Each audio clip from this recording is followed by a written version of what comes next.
ಮತ್ತೊಮ್ಮೆ ಎಜು creativity YouTube ಚಾನಲ್ಗೆ ಸ್ವಾಗತ ಸುಸ್ವಾಗತ. ನಾನು ನಿಮ್ಮ ಪ್ರೀತಿಯ ಶಿವರಾಜ್.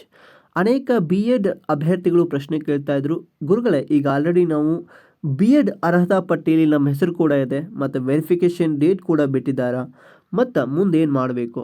ಅದರೊಳಗೆ ವಿಶೇಷವಾಗಿ ವೆರಿಫಿಕೇಷನ್ ಮಿಸ್ ಮಾಡಿಕೊಂಡ್ರೆ ಏನೇನು ಆಗ್ತದ, ಯಾವೆಲ್ಲ ದಾಖಲೆಗಳು ಬೇಕಾಗ್ತಾವ, ಅಡ್ಮಿಷನ್ ಪ್ರೊಸೆಸ್ ಹೆಂಗಿರ್ತೈತಿ, ಮುಂದಿನ ಹಂತದಲ್ಲಿ ನಾವೇನು ಮಾಡಬೇಕು ಅನ್ನೋದನ್ನು ಹೇಳ್ಕೊಡ್ರಿ ಅಂದಿದ್ರು. ಅದೇ ರೀತಿ ಕಾಲೇಜ್ ಬದಲಾವಣೆ ಮಾಡಲಿಕ್ಕೆ ಅಂದರೆ ಆಪ್ಷನ್ ಎಂಟ್ರಿ ಏನಾದರೂ ಇರ್ತದನಾ ಅಂತ ಕೇಳ್ತಾ ಇದ್ರು. ಬೇಕಾಗಿರುವಂಥ ಮುಖ್ಯ ದಾಖಲೆಗಳ ಬಗ್ಗೆನೂ ಕೂಡ ವಿಡಿಯೋ ಮಾಡ್ರಿ ಅಂತ ಕೇಳ್ತಾ ಇರೋದ್ರಿಂದ ಈ ವಿಡಿಯೋನ ಮಾಡ್ತಾ ಇದ್ದಾರೆ. ನೀವೇನಾದರೂ ಫಸ್ಟ್ ಟೈಮ್ ನಮ್ಮ ಎಜು ಕ್ರಿಯೇಟಿವಿಟಿ ಯೂಟ್ಯೂಬ್ ಚಾನಲ್ಗೆ ವಿಸಿಟ್ ಕೊಡ್ತಾ ಇದ್ದಾರೆ, ಈ ಕೂಡಲೇ ಸಬ್ಸ್ಕ್ರೈಬ್ ಮಾಡ್ಕೊರಿ. ಸಬ್ಸ್ಕ್ರೈಬ್ ಮಾಡೋದನ್ನು ಮರಿಬ್ಯಾಡ್ರಿ ಅಂತ ಹೇಳ್ತಾ ವಿಡಿಯೋನ ಸ್ಟಾರ್ಟ್ ಮಾಡೋಣ. ಸೊ ಈಗ ಆಲ್ರೆಡಿ ನೀವು ನೋಡ್ತಾ ಇದ್ದೀರಿ, ನಿಮ್ಮ ಒಂದು ಬಿ ಎಡ್ನ ಒಂದು ಅರ್ಹತಾ ಪಟ್ಟಿಯಲ್ಲಿ ನಿಮ್ಮ ಹೆಸರಿದೆ ಅಂತ ಒಂದು ಬಾರಿ ನೀವು ಚೆಕ್ ಮಾಡ್ಕೋಬೇಕು. ಸೊ ನೀವು ನಿಮ್ಮ ಹೆಸರನ್ನು ಸರ್ಚ್ ಬಾರಲ್ಲಿ ಸರ್ಚ್ ಮಾಡೋದ್ರಿಂದ ನಿಮ್ಮ ಹೆಸರು ಸಿಗ್ತದೆ. ಹೆಸರು ಸಿಕ್ಕಾದ್ಮೇಲೆ ನಿಮ್ಮ ರಿಜಿಸ್ಟರ್ ನಂಬರ್ ಅದು ನಿಮ್ಮದೇನಾ, ಮತ್ತು ಅದೇ ರೀತಿಯಾಗಿ ನೀವು ಬಿ ಎಡ್ ಆರ್ಟ್ಸ್ಗೆ ಅಪ್ಲಿಕೇಶನ್ ಹಾಕಿದ್ದೀರಾ ಅಂದರೆ ಆರ್ಟ್ಸ್ನಲ್ಲಿ ನೋಡಿ ಹೋಗಬೇಕು. ಅದೇ ರೀತಿ ವೆರಿಫಿಕೇಷನ್ ಡೇಟ್ ಬಹಳ ಇಂಪಾರ್ಟೆಂಟ್ ಆಗ್ತದೆ, ನೀವು ಒಂದು ಕಡೆ ನೋಟ್ ಡೌನ್ ಮಾಡಿಟ್ಕೋಬೇಕು. ನನ್ನ ಡೇಟ್ ಯಾವ ಒಂದು ದಿನಾಂಕಕ್ಕೆ ವೆರಿಫಿಕೇಷನ್ ಇದೆ ಅಂತ ಅದನ್ನು ನೋಟ್ ಮಾಡಿಟ್ಕೊಂಡು ನಾನು ಯಾವ ಡೇಟ್ಗೆ ಹೋಗಬೇಕು, ನೀವು ಯಾವ ಒಂದು ಜಿಲ್ಲೆಯಲ್ಲಿ ಅಪ್ಲಿಕೇಶನ್ ಹಾಕಿರ್ತಾರಲ್ಲ, ಸೊ ವೆರಿಫಿಕೇಷನ್ ಸೆಂಟರನ್ನು ಕೂಡ ಕೊಟ್ಟಿರ್ತಾರೆ.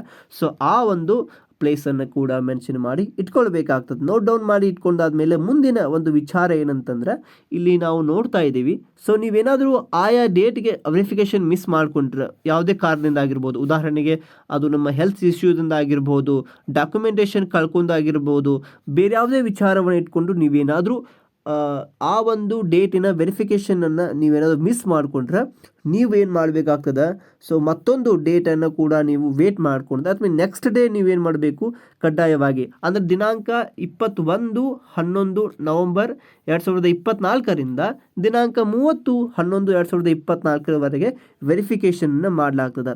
ಸೊ ಈ ಒಂದು ಡೇಟ್ನಲ್ಲಿ ನೀವು ನಿಮ್ಮ ಒಂದು ಡೇಟ್ಗೆ ಹೋದರೆ ಚೆನ್ನಾಗಿರ್ತದೆ. ಒಂದು ವೇಳೆ ಮಿಸ್ ಮಾಡಿಕೊಂಡ್ರೆ ತದನಂತರವಾಗಿ 30 ಒಳಗಡೆ ನೀವು ಹೋಗಿ ವೆರಿಫಿಕೇಷನ್ ಮಾಡ್ಕೋಬೇಕು. ಸೊ ನೀವು ಅಲ್ಲಿಯ ಒಂದು ಡಯಟ್ನ ಪ್ರಿನ್ಸಿಪಾಲ್ ಅಥವಾ ಉಳಿದಂಥ ಯಾವುದೇ ಒಂದು ಪ್ರೊಫೆಸರ್ಸ್ಗಳಿಗೆ ರಿಕ್ವೆಸ್ಟ್ ಮಾಡೋದ್ರ ಮುಖಾಂತರ ಅವರು ನಿಮಗೆ ಮತ್ತೊಂದು ಸಲ ವೆರಿಫಿಕೇಷನ್ ಮಾಡಲಿಕ್ಕೆ ಕೊಡ್ತಾರೆ. ಬಟ್ ಇಂಪಾರ್ಟೆಂಟ್ ಥಿಂಗ್ ಏನಪ್ಪ ಅಂತಂದರೆ, ಇಲ್ಲಿ ಯಾವೆಲ್ಲ ದಾಖಲೆಗಳು ಇರಬೇಕು ಅನ್ನೋದು ಬಹಳ ಮುಖ್ಯವಾಗಿರ್ತದೆ. ನೀವು ಅನೆಕ್ಷರ್ 6A ನೀವು ಸರಿಯಾಗಿ ನೋಡೋದಾದರೆ ನಿಮಗೆ ಗೊತ್ತಾಗ್ತದೆ. ಇಲ್ಲಿ ನೀವೇನೋ ಆನ್ಲೈನ್ ಒಳಗೆ ಏನು ಅರ್ಜಿ ಸಲ್ಲಿಸಿರ್ತಾರಲ್ಲ, ಆ ಅರ್ಜಿ ಸಲ್ಲಿಸಿದಂಥ ಸಮಯದೊಳಗಿರುವಂತಹ ಒಂದು ಅಭ್ಯರ್ಥಿಯ ಪ್ರತಿ, ಓಕೆ, ನೀವು ಅಡ್ಮಿಷನನ್ನು ಏನು ಹಾಕಿರ್ತೀರಿ, ದಟ್ ಇಸ್ ಅಪ್ಲಿಕೇಶನ್ ಹಾಕಿರ್ತಾರಲ್ಲ, ಅಪ್ಲಿಕೇಶನ್ ಒಂದು ಫಾರ್ಮ್ ಇರಬೇಕಾಗ್ತದೆ.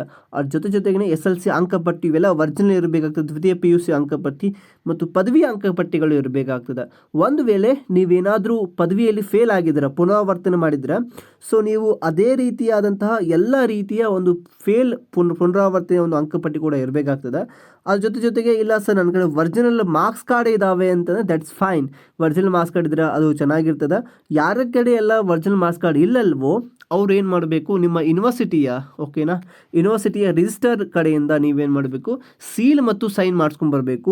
ಕೆಲ ಅಭ್ಯರ್ಥಿಗಳು ಪ್ರಶ್ನೆ ಮಾಡ್ತಾಯಿದ್ರು, ಸರ್ ನಾವು ಕಾಲೇಜಿಂದ ಸೀಲ್ ಆ್ಯಂಡ್ ಸೈನ್ ಮಾಡಿಸ್ಕೊಂಬಂದಿದ್ದೀವಿ, ನಡೆಯುತ್ತಾ ಅಂತ. ಸೊ ನಡೆಯಂಗಿಲ್ಲ, ಅದು ನೀವು ಅರ್ಥ ಮಾಡ್ಕೊಳ್ಬೇಕು. ಯೂನಿವರ್ಸಿಟಿಯ ಒಂದು ಪರೀಕ್ಷಾ ವಿಭಾಗದ ಒಂದು ರಿಜಿಸ್ಟರ್ ಕಡೆಯಿಂದ ಸೀಲ್ ಮತ್ತು ಸೈನ್ ಮಾಡಿಸ್ಕೊಂಬಂದಾಗ ಮಾತ್ರ ನಿಮ್ಮ ಒಂದು ಅಂಕಪಟ್ಟಿ ವ್ಯಾಲಿಡ್ ಅಂತ ಕನ್ಸಿಡರ್ ಆಗುತ್ತೆ, ಇಲ್ಲ ಅಂದರೆ ಇಲ್ಲ. ಅದೇ ರೀತಿಯಾಗಿ ನೀವೇನು ವಾಸಸ್ಥಳ ಪ್ರಮಾಣ ಪತ್ರ, ದಟ್ ಇಸ್ ಕನ್ನಡ ಮೀಡಿಯಂ ಆಗಿದ್ದರೆ ಕನ್ನಡ ಮೀಡಿಯಂ ಮತ್ತು ವಾಸಸ್ಥಳ ಪ್ರಮಾಣ ಪತ್ರವನ್ನು ತೆಗೆದುಕೊಂಡು ಬರಬೇಕು. ಅದೇ ರೀತಿಯಾಗಿ ನೀವು ಉಳಿದಂತಹ ಸ್ಪೋರ್ಟ್ಸ್ ಕೋಟಾ ಆಗಿರ್ಬೋದು, NCC, NSS ಮತ್ತು ಹೈದರಾಬಾದ್ ಕರ್ನಾಟಕ, ಬೇರೆ ಯಾವುದೆಲ್ಲ ನೀವು ಅಪ್ಲಿಕೇಶನ್ ಹಾಕುವಾಗ ನೀವು ಯಾವ ಮೀಸಲಾತಿ ಕೋರಿ ಹಾಕಿರ್ತಾರಲ್ಲ, ಸೊ ಅವಿಷ್ಟು ಏನಿರಬೇಕು ನಿಮ್ಮ ಕಡೆ ಇರಬೇಕು. ಸೊ ಇವೆಲ್ಲ ಪ್ರಮಾಣ ಪತ್ರಗಳು ಇದ್ದಾದಮೇಲೆ ನೀವು ಮುಂದಿನದಾಗಿ ಅಂದರೆ ಡಾಕ್ಯುಮೆಂಟ್ ವೆರಿಫಿಕೇಷನ್ಸ್ಗೆ ನೀವು ಹೋಗಬೇಕನ್ನೋದು ನನ್ನ ಪ್ರಕಾರ ಉತ್ತಮವಾಗ್ತದೆ. ಸೊ ಒಂದು ವೇಳೆ ನೀವು ಏನಾದರೂ ಮೂಲ ಅವಶ್ಯಕ ದಾಖಲೆಗಳನ್ನು ಡಾಕ್ಯುಮೆಂಟ್ ವೆರಿಫಿಕೇಷನ್ ತೊಗೊಂಡು ಹೋಗಲಿಲ್ಲ ಅಂತಂದರೆ ಅಲ್ಲಿ ಡಯಟ್ನವರು ನಿಮ್ಮ ಒಂದು ಅರ್ಜಿಯನ್ನು ಅನರ್ಹ ಮಾಡಲಿಕ್ಕೆ ಮುಂದಾಗ್ತಾರೆ. ಸೊ ಹೀಗಾಗಿ ದಾಖಲಾತಿಯ ಒಂದು ಸಮಯದೊಳಗೆ ಅಥವಾ ದಾಖಲೆಯ ಪರಿಶೀಲನೆ ಸಮಯದೊಳಗೆ ನೀವು ಯಾವೆಲ್ಲ ಅಪ್ಲಿಕೇಶನ್ ಹಾಕಬೇಕಾದಂಥ ಸಮಯದೊಳಗೆ ಮೀಸಲಾತಿಯನ್ನು ಕೋರಿ ಹಾಕಿರ್ತಿಲ್ಲ ಅವೆಲ್ಲ ಒಂದು ದಾಖಲೆಗಳನ್ನು ತೆಗೆದುಕೊಳ್ಳೋದು ಬಹಳ ಉತ್ತಮವಾಗಿರ್ತದೆ ಅಂತ ಹೇಳ್ಕೋಬೇಕು. ಸೊ ನೀವು ಒಂದು ಬಾರಿ ನಿಮ್ಮ ಒಂದು ಡಾಕ್ಯುಮೆಂಟ್ ವೆರಿಫಿಕೇಷನ್ ಆಯಿತು ಅಂತಂದರೆ ನೀವು ಸಕ್ಸಸ್ ಆಗ್ತೀರಿ, ಅಲ್ಲಿ ಅರ್ಧ ಕೆಲಸ ಮುಗೀತು ಅಂತ. ಮುಂದೆ ಏನು ಮಾಡಬೇಕು ಅನ್ನೋದಾದರೆ, ಸೊ ನೀವು ಡಾಕ್ಯುಮೆಂಟ್ ವೆರಿಫಿಕೇಷನ್ ನಿಮಗೆ ಯಾವ ರೀತಿ ಮಾಡಿರ್ತಾರಲ್ಲ ರಾಜ್ಯದ ಎಲ್ಲ ವಿದ್ಯಾರ್ಥಿಗಳಿಗೆ, ಓಕೆ, ವೆರಿಫಿಕೇಷನ್ ಲಿಸ್ಟಲ್ಲಿ ಇರುವಂತಹ ಎಲ್ಲ ಅಭ್ಯರ್ಥಿಗಳಿಗೆ ದಿನಾಂಕ 30 ನವಂಬರ್ 2024 ಕೂಡ ಏನು ಮಾಡ್ತಾರೆ ಅಂತಂದರೆ ಡಾಕ್ಯುಮೆಂಟೇಷನ್ ವೆರಿಫಿಕೇಷನ್ ಮಾಡ್ತಾರೆ. ಸೊ ತದನಂತರ ಒಂದು ಇಲಾಖೆಯವರು ಒಂದು 6 ದಿನ ಟೈಮ್ ತೊಗೊಳ್ತಾರೆ. ಎಲ್ಲ ಯಾರ್ಯಾರು ವೆರಿಫಿಕೇಷನ್ ಮಾಡಿರ್ತಾರಲ್ಲ ಅವರಿಷ್ಟು 6 ದಿನದ ಟೈಮ್ ತೊಗೊಂಡು ಏನು ಮಾಡ್ತಾರೆ ಅವರು 6/12 ಅಂದರೆ ಡಿಸೆಂಬರ್ 2024 6 ಡಿಸೆಂಬರ್ 2024 ಅವ್ರು ಏನು ಮಾಡ್ತಾರೆ ಫಸ್ಟ್ ಲಿಸ್ಟನ್ನು ಬಿಡುಗಡೆ ಮಾಡ್ತಾರೆ. ಫಸ್ಟ್ ಲಿಸ್ಟ್ ಒಳಗೆ ನಿಮ್ಮ ಹೆಸರು ಇದ್ರೆ ನೆಕ್ಸ್ಟ್ ಏನು ಮಾಡಬೇಕು, ಫಸ್ಟ್ ಲಿಸ್ಟ್ ನಂತರ ನೀವು ಫಸ್ಟ್ ಲಿಸ್ಟಲ್ಲಿ ನಿಮ್ಮ ಹೆಸರು ನೋಡ್ಕೊಳ್ಬೇಕು. ನಿಮ್ಮ ಹೆಸರು ಏನಾದರೂ ಇದ್ರೆ ಅದಕ್ಕಿಂತ ಮೊದಲಿಗೆ ಕೂಡ ನಿಮಗೆ ಮತ್ತೊಂದು ಸಲ ಆಪ್ಷನ್ ಎಂಟ್ರಿಯನ್ನು ಮಾಡ್ಕೊಳ್ಳಿಕ್ಕೆ ಬಿಡ್ತಾರೆ. ಅಂದರೆ ದಿನಾಂಕ 1 ಡಿಸೆಂಬರ್ 2024 3 ಡಿಸೆಂಬರ್ 2024 ಅಂದರೆ ಒಂದು 2 to 3 ಡೇಸ್ ಕೊಡ್ತಾರೆ ಆಪ್ಷನ್ ಎಂಟ್ರಿಗೆ. ನೀವೇನಾದರೂ ಕಾಲೇಜ್ ಬದಲಾವಣೆ ಇದ್ರೆ ಕಾಲೇಜ್ ಬದಲಾವಣೆ ಮಾಡ್ಕೋಬಹುದು. ತದನಂತರ ಡಿಸೆಂಬರ್ 6 ಏನು ಮಾಡ್ತಾರೆ ಫಸ್ಟ್ ಲಿಸ್ಟ್ ಬಿಡ್ತಾರೆ. ಫಸ್ಟ್ ಲಿಸ್ಟ್ ಬಿಟ್ಟ ಮೇಲೆ ಅಲ್ಲೇ ನಿಮಗೆ ಒಂದು ಆಪ್ಷನ್ ಇರ್ತದೆ. ನಿಮ್ಗೇನಾದರೂ ನೀವು ಆಯ್ಕೆ ಮಾಡಿಕೊಂಡ ಕಾಲೇಜಿಗೆ ಅದೇ ನಿಮಗೆ ಸೀಟ್ ಬೇಕಾದರೆ ನೀವು ದಿನಾಂಕ 6 ನೀವೇನು ಮಾಡಬೇಕಾಗ್ತದೆ.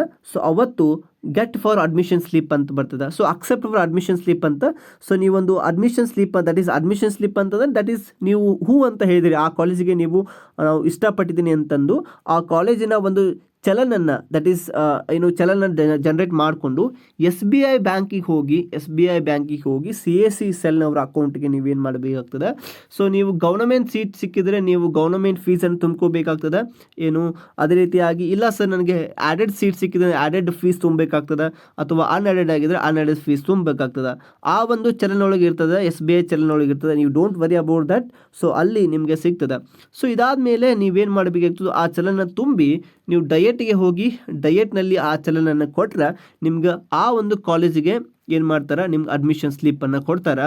ನೀವು ಆ ಅಡ್ಮಿಷನ್ ಸ್ಲಿಪ್ಪನ್ನು ತೆಗೆದುಕೊಂಡು ಹೋಗಿ ಆ ಕಾಲೇಜ್ಗೆ ಭೇಟಿ ಆದರೆ, ಓಕೆ, ಆ ಕಾಲೇಜ್ಗೆ ಮೀಟ್ ಆದರೆ, ಸೊ ಅಲ್ಲಿ ಹೋಗಿ ಆ ಕಾಲೇಜಲ್ಲಿ ಎಲ್ಲ ರೂಲ್ಸ್ ಆ್ಯಂಡ್ ರೆಗ್ಯುಲೇಷನ್ಸ್ ಹೇಳ್ತಾರೆ. ನೀವು ಕಾಲೇಜ್ ಒಳಗೆ ಅಡ್ಮಿಷನ್ ಮಾಡಿಸಿ ಬಂದರೆ ಅಲ್ಲಿಗೆ ನಿಮ್ಮ B.Ed ಸೀಟ್ ನಿಮ್ಮದೇ ಅಂತ ಆಯಿತು ಅಂತ ತಿಳ್ಕೊಬೇಕು. ಒಂದು ವೇಳೆ ನೀವು ಅಡ್ಮಿಷನ್ ಸ್ಲಿಪ್ಪನ್ನು ಡಯೆಟ್ನಿಂದ ತೆಗೆದುಕೊಂಡು ಹೋಗಿ ನೀವು ನಿಗದಿತ ದಿನಾಂಕ ಅಂದರೆ ಒಂದು 4 ದಿನದೊಳಗೆ ನೀವೇನಾದರೂ ಕಾಲೇಜಿಗೆ ಹೋಗಿ ಆ ಒಂದು ನಿಮ್ಮ ಸೀಟನ್ನು ನಾವೇನಾದರೂ ಅಡ್ಮಿಷನ್ ಮಾಡ್ಕೊಳ್ದೇ ಇದ್ದರೆ ನಿಮ್ಮ ಒಂದು ಸೀಟ್ ರದ್ದು ಆಗುವಂಥ ಒಂದು ಸ್ಥಿತಿ ಬರ್ತದೆ. ಸೊ ಅದಕ್ಕೋಸ್ಕರ ನೀವು ಸ್ಲಿಪ್ಪನ್ನು ಪಡೆದುಕೊಂಡು ಅಡ್ಮಿಷನ್ ಸ್ಲಿಪ್ಪನ್ನು ಪಡ್ಕೊಂಡು ಕಾಲೇಜ್ ಒಳಗೆ ಹೋಗಿ ಭೇಟಿ ಆದರೆ ನೀವು 100% ನಿಮ್ಮ ಸೀಟ್ ನಿಮಗೆ ಸಿಗ್ತದೆ.